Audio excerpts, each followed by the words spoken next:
성령 강림절 후 6번째 주일, 오늘은 초대교회 교부들이 만들어 놓은 교회력에 따라서 말씀을 나눕니다. 초대교회 교부들이 오늘 주제로 삼은 것은 성령과 치유였습니다. 성령 하나님께서 치유의 주체이시다. 우리를 더 온전하게 치유하시고 회복하시는 분이시다 라는 주제의 말씀인데, 그 주제의 말씀으로 성경에서 택한 본문이 바로 오늘 본문입니다.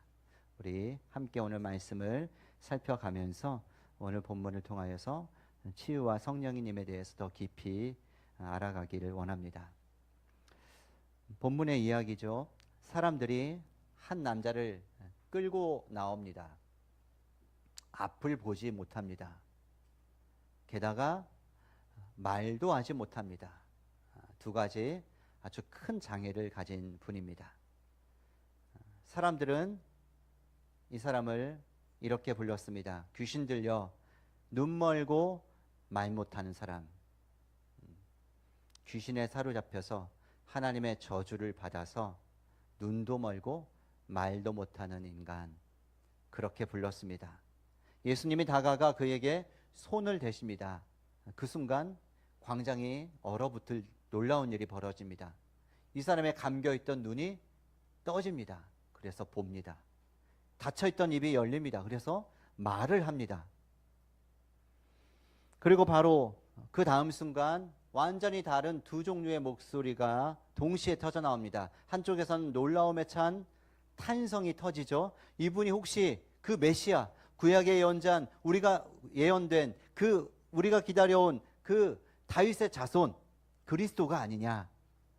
그러나 바로 옆에서는 정반대의 목소리가 튀어나옵니다. 아니다. 저 사람은 귀신의 왕, 당시 귀신의 왕을 사탄 말고 바알세불이라고도 불렸습니다. 바알세불을 힘을 입어서 저런 짓을 하는 것이다. 똑같은 기적을 보고도 한쪽은 하나님을 봅니다. 한쪽은 사탄을 봅니다. 하나님의 아들이 사탄의 하수인이라는 말을 듣고 있습니다. 여러분, 똑같은 기적 앞에 다른 반응이 나옵니다. 똑같은 설교를 듣지만 누구는 놀라운 생애의 말씀으로 이 말씀의 귀에 참 달기도 하고, 누구는 시험에 듭니다. 똑같은 성찬을 받는데 누구는 그 안에서 살아계신 하나님을 만나고, 누구는 그냥 빵 맛이 어떻다, 포도즙 맛이 어떻다 라고 품평을 하고 끝냅니다. 똑같은 것을 보고 어떻게 이렇게 다른 결론을 내릴 수 있을까요? 여러분, 이 질문은 2000년 전의 역사 속의 이야기로 끝나지 않습니다. 오늘 우리의 매일의 삶에도 반복되고 있습니다. 여러분, 어디 아프시죠? 안 아픈 분 계셔요? 이곳저곳이 아픕니다. 나이 좀 드신 분들은 기본적으로 약을 몇 개씩 달고 삽니다. 몸이 아프신 분, 또 마음이 아프신 분이 계십니다. 아프지 않은 사람이 없습니다. 우리도 그날 광장에 있던 그 사람처럼 어딘가 눈멀어 있습니다. 어딘가 말을 못하는 사람들입니다. 보아야 할 것을 보지 못합니다. 성령이 지금도 일하시고 계신 것을 알아채지 못하고 그렇게 살아갑니다. 극작가 유진 오닐이 이런 말을 했습니다. 인간은 부러진 채 태어나서 고침을 받으며 살아간다. 하나님의 은혜가 접착제다. 우리는 부러진 채 태어나서 고침을 받으며 살아가는 존재입니다. 그리고 고치시는 주체, 고치시는 분, 살아계신 하나님, 성삼위일체 하나님이십니다. 여러분, 우리가 예수님을 영접하면요, 우리 안에 하나님 나라가 시작됩니다. 다른 말로 하나님의 다스림이 시작됩니다. 예수를 믿음과 동시에 우리 가운데 성령님이 오십니다. 우리가 감지하든 못하든 우리 영 가운데 성령님이 계십니다. 그리고 예수를 믿은 우리의 이 구원의 이 놀라움, 구원의 신분의 변화, 이 하나님의 자녀됨의 이 영광스러운 신분적 변화, 이것을 성경은 다양한 언어로 표현하고 있습니다. 다 비유적으로 설명한 거예요. 이 놀라운 변화를 어떻게 한 언어에다 담을 수가 없는 겁니다. 그 중에 하나가 새로운 피조물이다, 이런 표현이 있습니다. 새로운 피조물입니다. 구원을 받았습니다. 구속을 받았습니다. 노예 신분에서 사탄의 종에서 하나님의 자녀, 하나님 나라 백성이 되었습니다. 놀라운 변화가 우리 가운데 일어났어요. 그리고 우리 가운데 놀라운 선물, 성령님, 하나님의 영이 거주하시기 시작합니다. 그러나 신분은 새로워졌는데 우리의 실제는 아직도 미완성입니다. 우리는 치료 중입니다. 여기저기 고장난 곳이 있습니다. 여전히 법적으로 고아에서 입양되어서 아주 좋은 가정의 자녀가 되었지만 고아적 신분에 고아적 때 가지고 있었던 여러 과거의 습성들이 내 안에 남아있는 것처럼 그렇게 우리가 신분적으로는 온전해졌으나 현실적으로는 여전히 불완전한 존재입니다. 우리 가운데 하나님 나라가 시작되었으나 아직 완성되지 않은 우리는 그렇게 미완의 존재입니다. 그것이 우리입니다. 이게 성경이 우리 인간을 진단하는 묘한 진단이죠. 우리는 고침을 받으며 서서히 온전해져 갑니다. 그 일을 하시는 분이 우리 안에 계신 성령 하나님이십니다. 그래서 초대교회 교부들은 오늘 이 본문을 통해 우리에게 전하고자 하는 메시지가 있습니다. 그 메시지는 이것입니다. 성령님은 지금도 우리 가운데 치유하고 계신다. 그러나 그 치유는 영의 눈이 열린 사람만 알아본다. 여러분, 성령님이 우리 영에 임하셔서 그때부터 치유가 시작됩니다. 이 생명이신 분이, 치유이신 분이 우리에게 오셔서 우리의 죽음을 몰아내시고 우리를 변화시켜 갑니다. 그분의 우리를 다스리는 통치 영역이 확장되어 갑니다. 영으로부터 혼의 영역, 생각과 감정과 의지와 성격과 더 나아가 육체의 영역, 몸까지 그분의 다스림이 넓혀져 갑니다. 하나님의 다스림이 넓어진다는 것은 우리가 예수님의 성품을 닮아간다는 뜻입니다. 그런데 성경에서는 예수님의 치유가 어디서 나왔는지 분명하게 밝혀주고 있습니다. 우리 두 구절이 있는데요. 같이 읽어볼까요? 누가복음 6장 19절 말씀. 온 무리가 예수를 만지려고 힘쓰니 이는 능력이 예수께로부터 나와서 모든 사람을 낫게 함이러라. 그리고 있습니다. 예수께서 그 능력이 자기에게서 나간 줄을 곧 스스로 아시고. 이 성령의 대표적인 특징이 능력이죠. 변화시키는 능력, 개혁하는 능력, 치유하시는 능력, 고치시는 능력. 성령님은 능력이십니다. 예수님이 이 성령으로 충만해지시니까 이 성령의 생명력, 성령의 능력이 흘러나가 사람들에게 치유와 회복을 선사합니다. 성령님이 계신 곳에는 치유가 일어납니다. 성령님이 지금 이곳에서도 어떤 치유의 역사를 이루시고 계십니다. 저는 오랫동안 제 성격과 제 기질의 어둠 때문에 참 괴로웠습니다. 이 나이 먹도록 예수를 믿고 인생의 절반 이상을 사역자로 살아왔는데 고작 내가 이 모양인가, 이런 생각이 한 번씩 듭니다. 낙심이 되고요. 절망이 될 때도 있습니다. 무슨 힘든 일이 있어서가 아닙니다. 그냥 나 자신이 버거울 때가 있습니다. 여러분도 그런 적 있지 않으십니까? 애써도 변치 않는 내 성격, 이 고질적인 습관, 이 관계의 패턴, 그 앞에서 절망해 본 적이 있지 않으십니까? 여러분, 그런 우리 안에서 함께 탄식하시고 함께 아파하시고 위로해 주시는 분이 성령 하나님이십니다. 보혜사, 원더풀 카운슬러, 성령께서 우리와 함께 하십니다. 그런데 성령님은 위로에 그치지 않습니다. 실제로 우리의 내면을 만지고 치유하시며 우리를 새롭게 하시는 분이 성령 하나님이십니다. 정신과 의사 문요한 선생님의 최근의 책 감정을 마주하면 길이 보인다 라는 잘 쓰인 책이 있습니다. 이 책에서 핵심 감정이라는 이야기를 합니다. Core Emotion. 핵심 감정이 뭐냐면요, 어린 시절에 우리가 홀로 감당하기 어려웠던 상처, 고통, 감정이 마음 깊숙이 각인되고 거기 남아서 10년, 20년, 30년, 40년 시간이 오래 지났는데도 지금까지 우리의 성격, 우리의 관계, 우리의 생각, 우리의 삶을 조용히 지배하고 우리를 조용히 이끌어가는 내면의 어떤 세력, 어떤 힘입니다. 마치 우리 마음에 깊이 박힌 큰 가시와 같습니다. 여러분, 이만한 가시가 여러분 팔뚝에 박혔다고 생각해 보시오. 푹 박혔습니다. 얼마나 아픕니까? 얼마나 아플까요?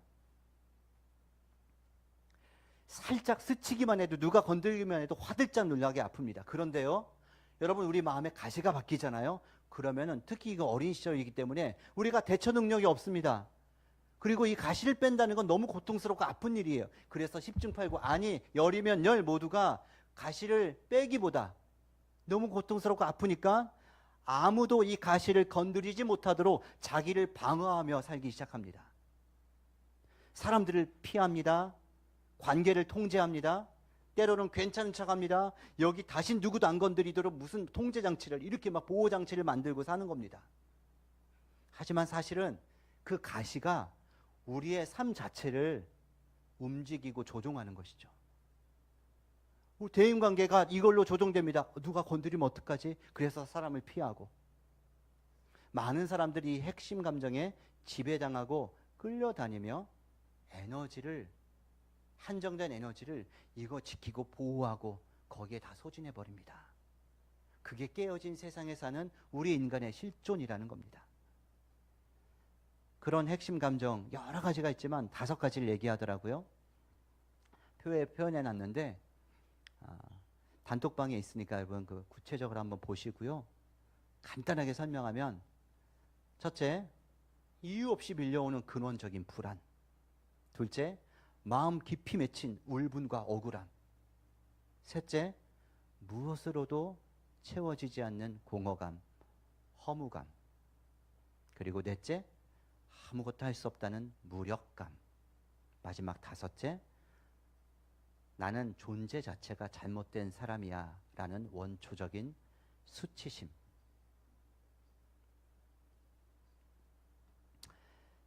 이 5가지를 다 지니고 있거나 적어도 한 가지 이상은 우리 안에 다 있습니다. 혹시 여러분 중에도 이런 감정에 끌려다닌 적이 있으십니까? 우리가 나쁜 사람이어서가 아닙니다. 어린 시절 감당하기 어려운 상처 속에서 살아남기 위해 몸부림쳤던 흔적이 지금도 우리 안에 남아있기 때문입니다.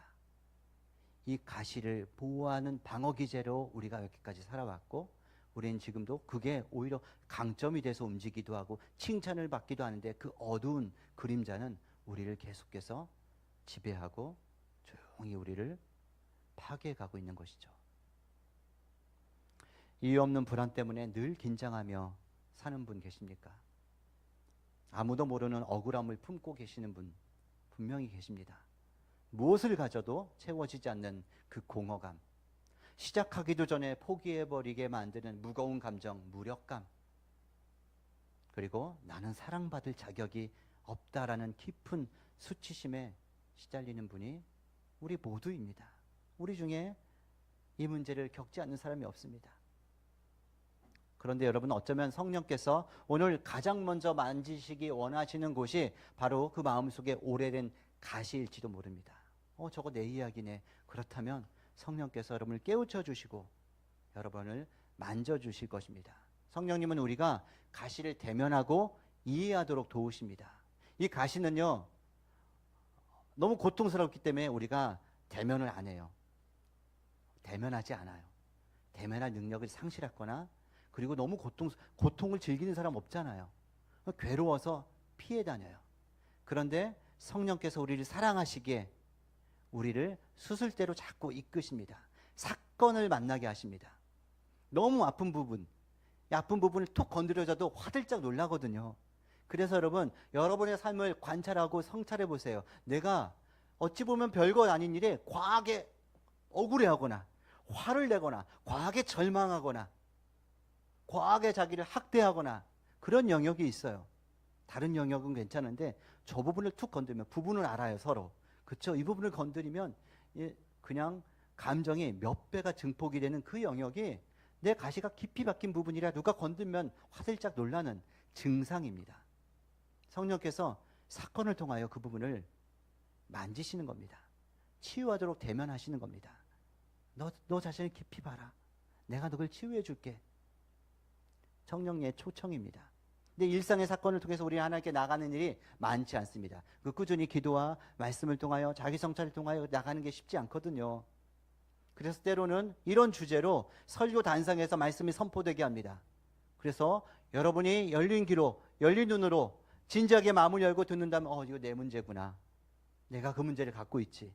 나를 초대하시는구나. 수술대로 그렇게 여기실 것이고, 또 어떤 분들은 마음을 닫고 그냥 흘려보낼 수도 있겠죠. 여러분, 성령께서 여러분 치유하기 원하십니다. 치유를 원하십니다.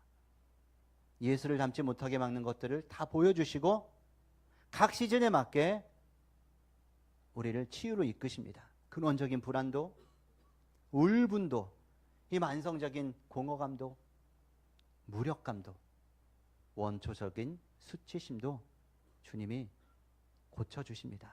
그렇게 해주시는 분입니다. 저도 그 과정을 지금 밟고 있습니다. 다만 한 가지 말씀드릴 게 있습니다. 상담받고 치료받는 것, 그러면 성령님이 다 해주시니까 그거 필요 없겠구나. 아니요. 그럼 무슨 소리입니까? 성령님은 상담자와 의사를 통해서도 일하십니다. 병원에 가는 것과 성령을 의지하는 것, 둘 다 다른 길이 아닙니다. 믿음 안에서 다 같이 통용하고 통섭하며 함께 나아갈 길입니다. 성령님은 그리고 우리 몸도 치유하십니다. 본문 보십시오. 22절. 그때에 귀신 들려 눈 멀고 말 못하는 사람을 데리고 왔거늘 예수께서 고쳐주심에 그 말 못하는 사람이 말하며 보게 된지라. 안 못 보던 사람이 보게 되고 말 못하는 사람이 말합니다. 많은 설교자들이 이런 치유의 사건을 접할 때 문자 그대로 몸이 낫는다고 선포하기를 주저하는 경향이 있습니다. 제가 그러더라고요. 최근에 저를 보면서 깜짝 놀랐습니다. 내가 지나치게 이 물질주의, 환원주의, 이 합리주의 신앙에 길들여지다 보니 눈앞에서 기적을, 어떤 사람이 치유되는 기적을 볼 일이 없으니 선교 현장에 있는 것도 아니니 내가 합리적인 신앙의 미명 아래 삶에서 기적을 제거해버렸구나. 이걸 깨닫고 말씀을 준비하면서 회개했습니다. 성령의 능력을 이성 안에 가두어 주는 것이죠.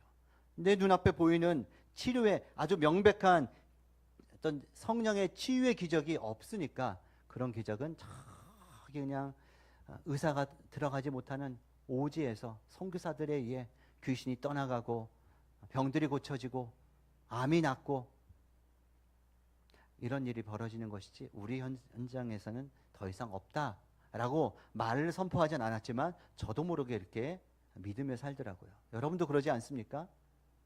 치유를 다 그냥 의사에게만 맡기고 약사에게만 맡기고 성령께 별로 기도하지 않는 우리의 모습을 혹시 보진 않는지 우리 돌아볼 필요가 있습니다. 여러분, 그러나 낫지 않는다고 해서 또 믿음이 없는 건 아닙니다. 바울도 끝내 낫지 않는 육체의 가시가 있었습니다.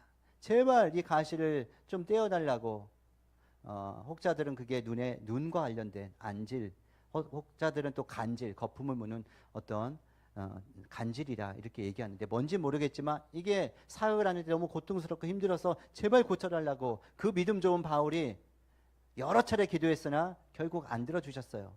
육체의 가시가 끝내 빼지지 않았어요. 대신 내 은혜가 네게 족하도다 말씀하셨어요. 하나님께서 그 가시 곁에 계신 것입니다. 여러분, 하나님은 때로 우리의 고통 속에 함께 하심으로 우리를 더 깊이 만나 주십니다. 고통을 치유해 주심으로 만나 주시기도 하고, 그리고 고통으로 아파하는 우리 곁에 묵묵히 함께 하심으로 우리를 더 깊게 만드시기도 합니다. 우리는 어떻게 될지 알 수 없습니다. 우리의 몫은 결과를 결정하는 게 아니라 믿음으로 구하는 것입니다. 믿음으로 구하는 것입니다. 아픈 곳에 손을 얹고 기도하시는 겁니다.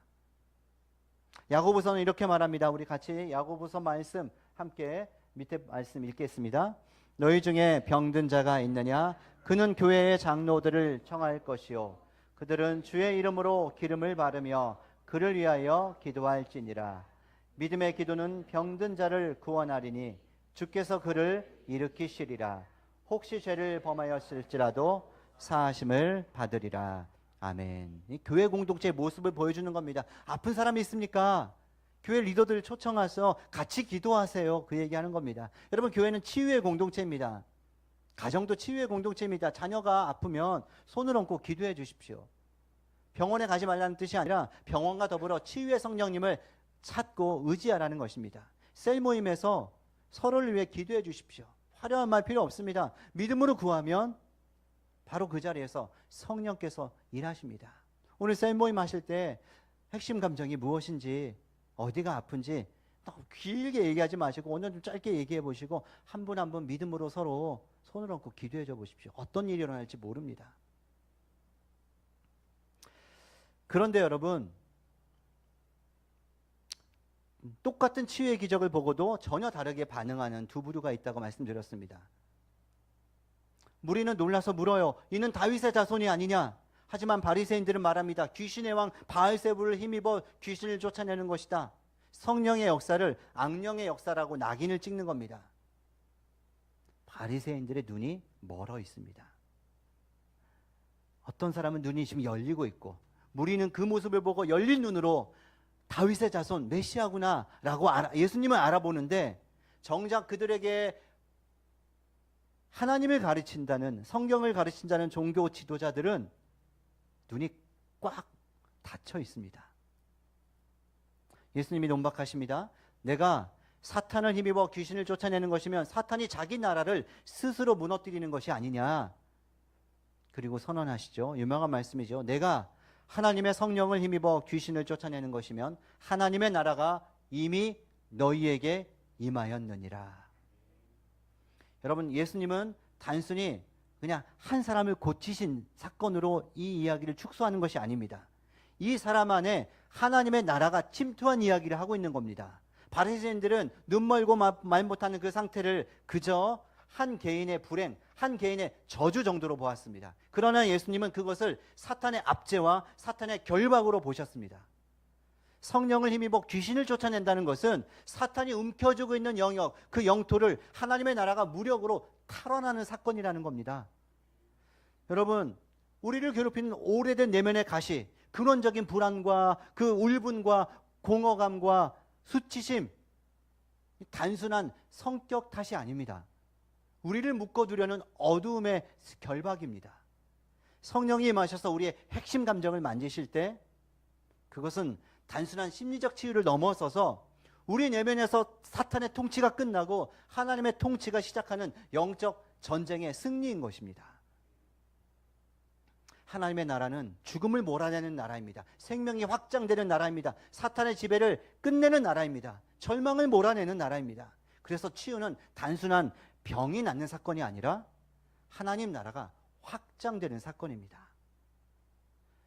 이어서 예수님께서 무서운 말씀을 하십니다. 성령을 거역하는 말.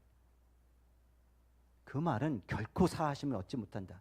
성경에서 제일 무서운 말씀이죠. 인자를 거역해도 사하심을 얻되 성령을 거역하면 결코 용서받지 못한다. 이거 무서운 말씀이에요. 그렇죠? 성령 모독죄, 성령 거역죄, 성령 회방죄가 제일 무서워. 우리가 그렇게 알고 있잖아요. 근데 이 말씀은 잠깐 흔들리고 의심하는 연약한 믿음을 두고 하신 말씀이 아닙니다. 성령께서 거듭 보여주시는데도, 거듭 경고를 하시는데도 끝까지 고집스럽게 마음을 닫고 거부하는 태도를 두고 하신 말씀입니다.